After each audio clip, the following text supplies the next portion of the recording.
হঠাৎই চলে গেছিলাম প্রজাপতি 2 দেখতে।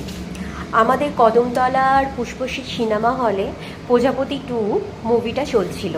তো আমরা 3 যা এবং 2 বাচ্চাকে নিয়ে হঠাৎই সিদ্ধান্ত নিলাম যে দেখে আসি। তো আমরা বিকেল বিকেল কী করেছিলাম, চলে গেছিলাম। মুভিটা কিন্তু অসাধারণ সুন্দর।